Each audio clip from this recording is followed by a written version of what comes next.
because on the surface it sounds right.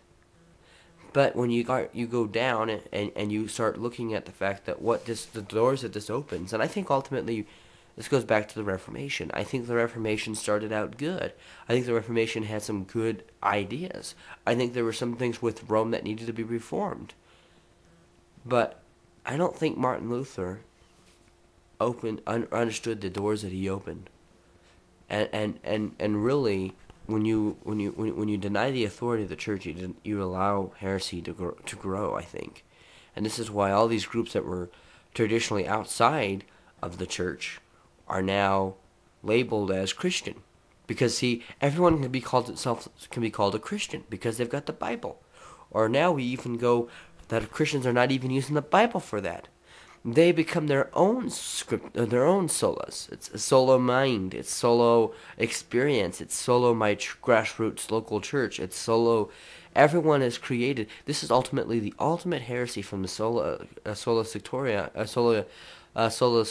and other solas that Martin Luther penned.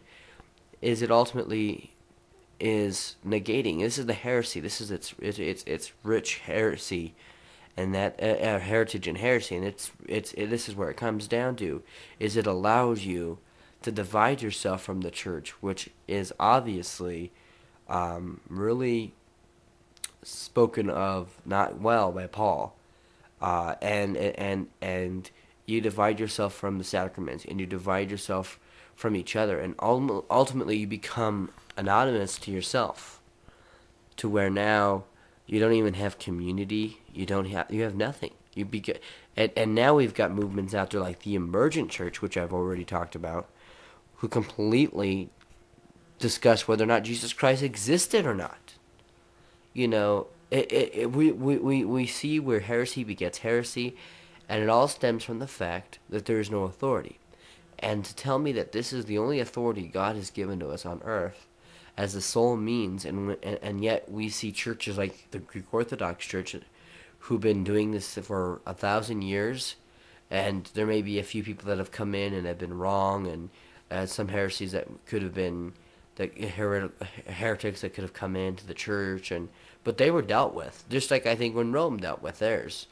But the church has been taking care of it and been keeping to the same teachings for 1,000 years, and yet we see in the denominationalism in Protestants, like within 100 years, they can't even.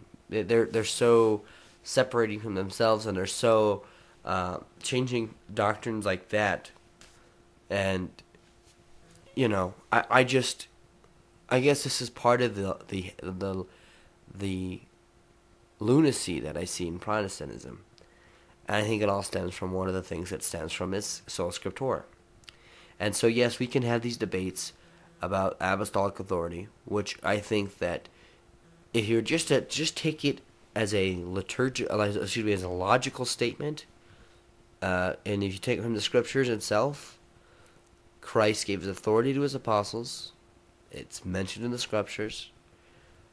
Those apostles taught others and started what we know as the first five patriarchs, the five churches, of the church, the church of Corinth, the church at Rome, the church at Jerusalem, the church at, we know that these churches were established. We knew that people like Paul had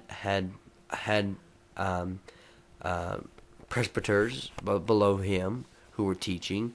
We know that the bishops, and we know in the first and second century of the church fathers, they're talking about bishops and church and apostolic authority and the sacraments. So this isn't a new idea. In fact, this has been going on for 1,000 years. So you have to ask yourself, if you are a Christian and you truly believe in absolute truth, do you go with the church that's been pretty much unchanged for thousands of years, or do you go with something that's been changing every decade, and at the whims of whatever person and culture and Christian speakers come out? I mean, to me, this is one of the reasons why I've had to leave Protestantism. I thank you for listening and watching, and definitely, hopefully, this is of edification. And again, remember, this is just the way I see it,